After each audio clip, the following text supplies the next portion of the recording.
Well, ladies and gentlemen, welcome aboard the G36 Beechcraft Bonanza. You're catching us mid-flight between Tallahassee and Smithville, Tennessee for a passenger pickup on a beautiful fall day here in the southeast. It is November the 13th, and we had a cold front move through about 36 hours ago, and it has left behind clear skies and a large temperature dew point spread, so the humidity is nice and low.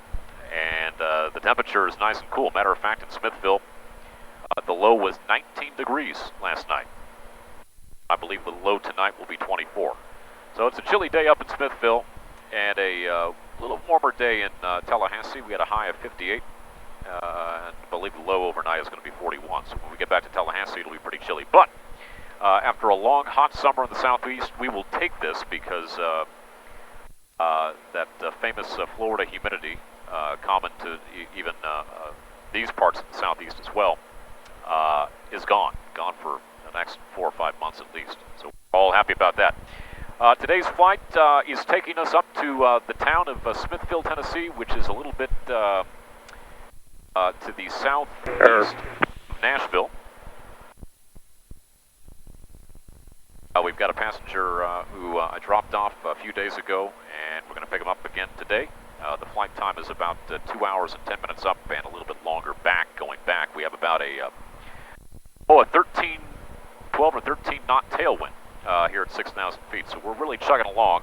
And in terms of the efficiency, we're running lean of peak. Previous video goes over lean of peak operations and how if you can run lean of peak in your Bonanza or your Cirrus or whatever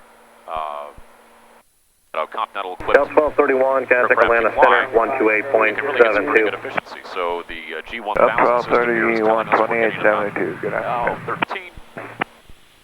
13 gallons, 13 miles per gallon. 136 Romeo Kilo, contact Atlanta Center, 132.05. 32.05, 6 Romeo Kilo. Now, 13 gallons. Atlanta, good evening. Blue Street 5436, 1010,000, direct car, but Blue Street 5436, Lancer, roger. In the world of airplanes, it really is pretty good.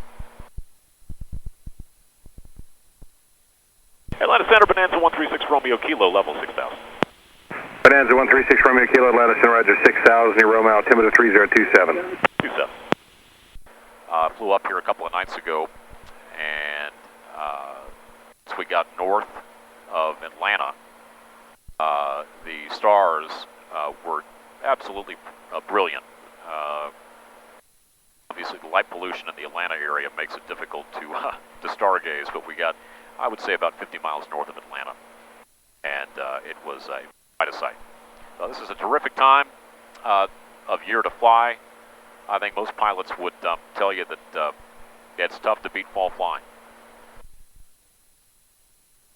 Although, of course, in the southeast and in Florida in particular, we fly quite a bit during the winter as well.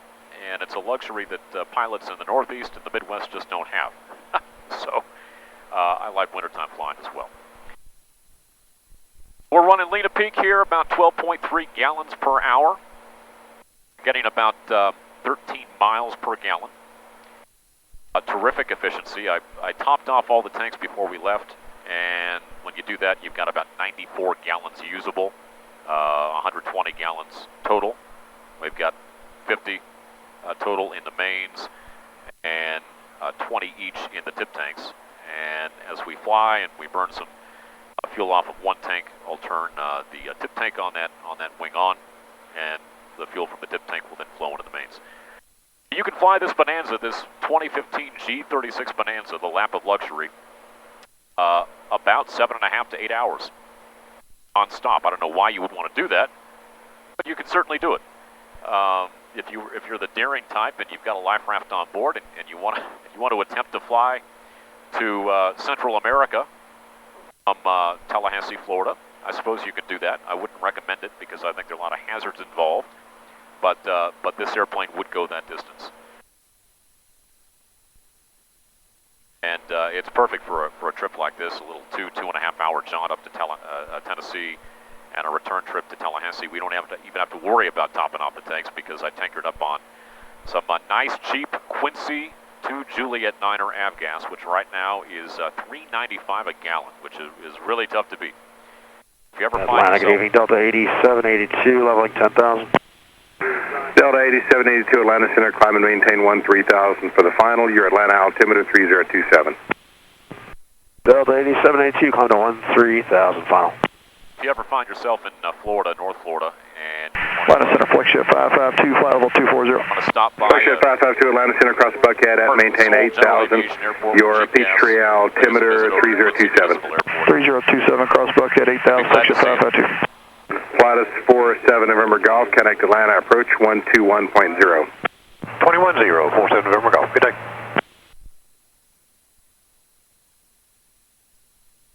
We are, about 50 miles now to the west of Atlanta. Early in my career, my aviation career, I would file direct to a place like Smithville, Tennessee. Having done a number of these flights, I've learned that they never give you direct if you're flying anywhere close to Atlanta. So I have filed Smithville, Tallahassee to Smithville via LaGrange, the LaGrange VOR, which gives you, just a slight westward deviation. Also helps you avoid that restricted airspace around the Lawson Army Airfield near Columbus. Doesn't add a whole lot to the trip. I would be surprised if maybe it added 2 minutes. And it also keeps you clear of Atlanta. The only time I've ever filed IFR to a destination due north of Atlanta and been cleared through the airspace was a flight to Lexington, Kentucky. Delta 8782, connect Atlanta, approach 128.0. 28, nothing, Delta 8782, good night. And that flight left at 5 o'clock in the morning. Flight 552, connect Atlanta, approach 121.0. 21, Joe, flight shift 552. 6:15 or 6:20 a.m. And the morning rush at Atlanta Hartsfield had yet to begin. And so we were flying, I believe, we went up there at about 5,000 feet to take advantage of the tailwind. And we were routed directly, vectored directly over the top of Hartsfield. So it was pretty interesting to look down and to see the prelude to the morning rush at the busiest airport in the world, Atlanta. Air 416 Alpha Tango, descend and maintain 11,000. Descend and maintain 11,000, 416 Alpha Tango. Hey, Shattuck approach, good evening, Bonanza 136 Romeo Kilo, level 6,000. Bonanza 136 Romeo Kilo, Chattanooga approach, Chattanooga altimeter is 3028. 28. Departure Piper 72 kilos with you past it. Well, as we fly, 2,000 runway heading. you get new altimeter settings. 572 Kilo, Chattanooga departure radar contact, maintain VFR, turn left direct alt. The pressure, Coming left direct alt, 72 kilo. the air pressure, is changing as we fly. In this case, the pressure went up from 3025 to 3028. And that means we have to, when we readjust our altimeter, the aircraft will then adjust in turn. The plane is at a low, look out below. So if you fly from an area of high pressure to an area of low pressure, lower pressure, the aircraft is going to be flying at a lower altitude than is indicated on the altimeter, unless you adjust your altimeter setting to make it read accurately. So that's why we are given different altimeter settings as we fly, and why we have to constantly readjust our altimeters. By the way, we only do that below 18,000 feet. When you're in the flight levels above 18,000 feet, then you set your altimeter to standard pressure, which is 2992. And you don't have to worry about resetting your altimeter. Wisconsin A71 Alpha, Chattanooga approach, expected is approach runway 20, descend and maintain 5,000. Of course, getting those altimeter settings dialed in a mountainous area like this one is pretty crucial, because if we were flying here and we were flying from an area of higher pressure to an area of lower pressure, these mountains are, the tops are 2,500 feet, so we don't have to worry about it here at 6,000. Skyhawk 951 Juliet But if Alpha you were low approach. enough and you failed to set your altimeter to the proper setting, barometric pressure, 2111 Zulu X-ray, contact Knoxville approach, 123.9er. would be at risk of a CFIT accident, controlled flight into terrain accident. And you don't want that to happen, so always set your altimeter to the correct setting. And if you're unable to get one via ATC, you can always tune the AWOS, the Automated Weather Observation System, or ASOS, Automated Surface Observation System, at a local airport. Get the altimeter setting at that airport there. Skyhawk 951 Juliet Alpha, Chattanooga approach. As you can see, there are a plethora of airports all around us right now, and any one of those could give you an altimeter setting that would be germane to the area in which you're flying. So, a couple of options to get that barometric pressure setting. Skylane 68 Victor Tango, radar contact 5 miles east of the Cleveland Regional Jetport. Are you able to maintain your on-terrain obstruction clearance through 6,000? Yes, ma'am. We can maintain control clearance through 6,000 for Victor Tango. Skylane 68 Victor Tango, roger. Reaching 6,000, clear to the Chesterfield County Airport via direct. Climb and maintain 10,000, 10,000. Expect 1,000 in 10 minutes. Okay, upon reaching 6,000, clear direct, Foxtrot Charlie India to 10,000 for now. Victor Tango, thank you. Skylane 68 Victor Tango, read back correct, verify, leaving 4,900. Currently through 4,900 for Victor Tango. That, guys, is an interesting case study. What she just did is she issued that aircraft an IFR clearance. So he was taking off from an uncontrolled airport and picked that IFR clearance up in the air. Chattanooga approach, we're 610 Charlie. I'm going with you, level 111,000 information. Hotel, like vectors for the localizer 20. Altitude. That altitude is what's known as the minimum expect vector for the localizer runway 20. And that's essentially where she can see him on Alpha, radar here, the airport and maintain continuous radar contact. Wisconsin 871 Alpha, clearage approach runway 20, contact tower 118.3. Now, if he were not able to climb to that altitude, she would not issue him the clearance. It's kind of a trick question. When they ask that question, they know that if the aircraft comes back and says no, that they are then unable to issue the IFR clearance. You hear that question a lot when the weather is marginal VFR and when somebody's taking off from an uncontrolled field. 20 Charlie Romeo, to maintain 5,000. And they say the ceiling is at, I don't know, 2,200 feet. They take off and they call up approach when they get to about 1,000 feet, and they ask if they can get their IFR clearance. Ideally, in most cases, to climb above the cloud layer. They will come back and they will ask if that aircraft can maintain its own terrain and obstacle clearance. If you can, terrific, you're in the money. But if you can't, you're not going to be able to get the IFR clearance that you thought you'd be able to pick up in the air. That's why I caution, and this is what I teach my instrument students, caution pilots, if the weather is marginal VFR, get your clearance on the ground before you take off. Either call up ATC via the phone, or if there's a remote Wisconsin 871 Alpha Tower 118.3 communication outlet and RCO on the field, you can call them that way on your radio before you depart. Because there's no guarantee right heading when conditions are that way that you're going to be able to get your IFR clearance in the air the way that you would most days when, frankly, conditions are like this, when it's severe clear and visibility is not a factor and the ceiling is not a factor. So, you'll hear that every now and then on the radio. In this case, I think she probably gave that to him because of the area in which we're flying right now. 220, join the localizer. Heading at 220 to join the weather was localizer, not the factor. And then in asking that question, it was more terrain. At least that's what I think. Now, in terms of what the MVAs are and whatever area you might be happening to be flying in, might happen to be flying in. I can't think straight. You're not going to find those published anywhere. You can, however, contact your local ATC facility, and if they're in a jovial mood, they might just give you those MVAs. We have a controller, actually now a former controller who's based on my home field,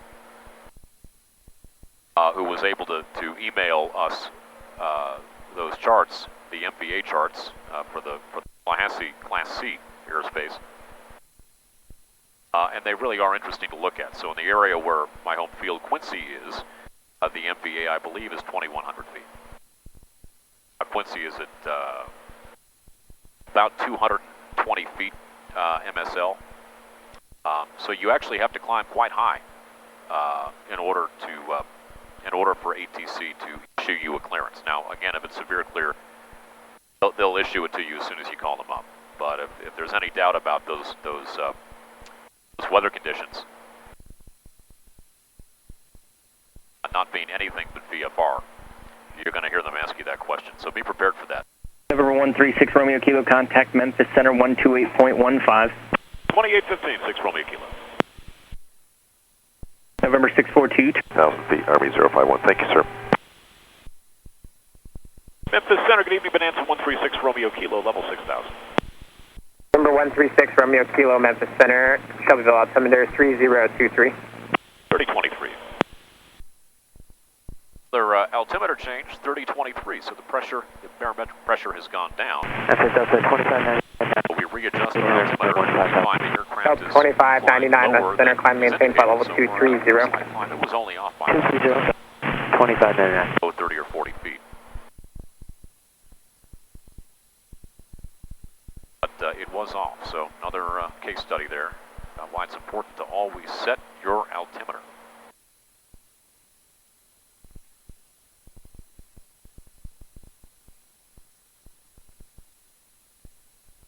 We've got a beautiful evening on our hands, guys, here in the western fringe of the Smoky Mountains on the Georgia-Tennessee border.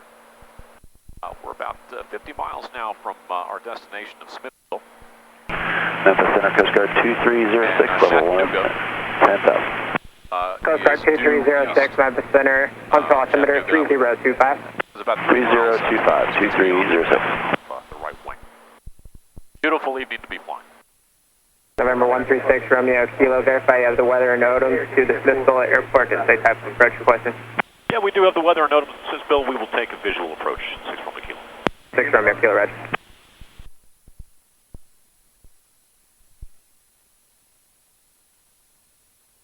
Of course, there really is no weather at Smithville.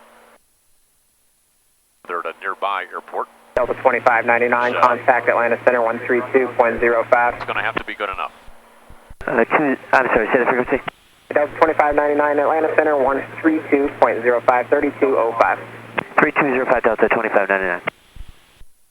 But you can kind of see why they call it the Smoky Mountains. Because the haze really cranks up around dusk. And from what I understand, that has a lot to do with the trees in this part of the country, in these mountains, and a chemical they give off that contributes to that smoky appearance of the ranges here in the Appalachians. Number 136 Romeo Kilo, descend to maintain 3,800. Down to 3,800, 6 Romeo Kilo. There you go, as predicted. We're going down to 3,800 feet. Center Bonanza 136 Romeo Kilo. Have the traffic off our left-hand side in sight, and have Smithville in sight. We'll cancel IFR this time. Number 136 Romeo Kilo, Roger. IFR cancellation received. Squawk VFR, change to advisory frequency first. We'll go talk you on the way up. Well, just so you know, everybody, it's about 35 degrees here at Smithville on this early evening of November the 13th, 2019. I'm glad I'm not staying here long. I don't want my engine to ice up. I think we'll be all right. It's a quick turn. Traffic, 12 o'clock, low, 1 mile. Boy, am I glad I live in Florida. Smithville traffic, Bonanza 136 Romeo Kilo, entering left downwind, full stop 24, Smithville.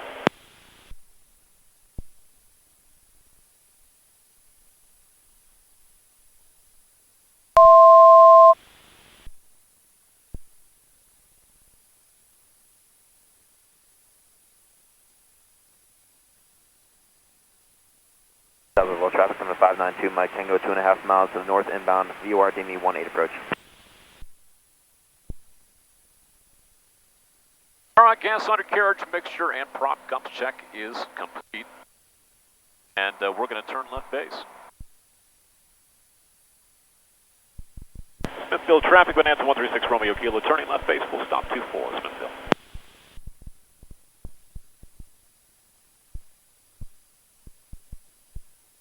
And 93 Alpha's clear 24, Smithville.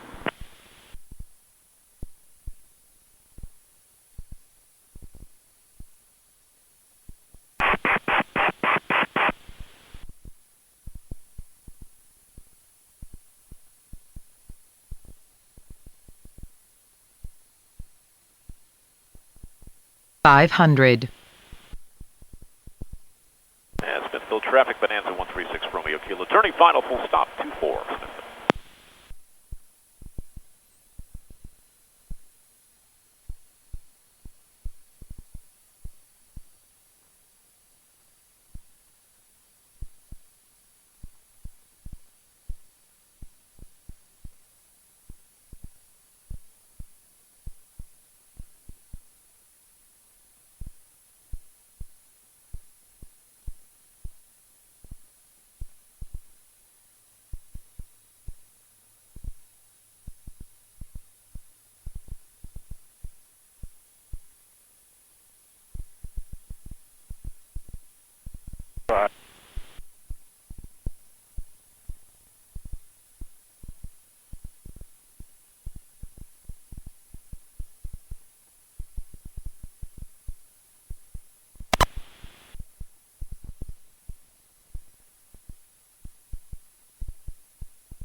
All right, well, welcome to Smithville, Tennessee.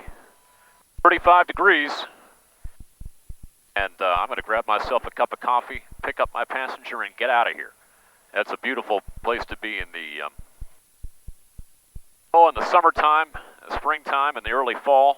But man, it gets cold up here, and it's no place for a Floridian like me to be. Thanks everybody once again for riding along, and we'll see you next time, one Bonanza or another. Take care.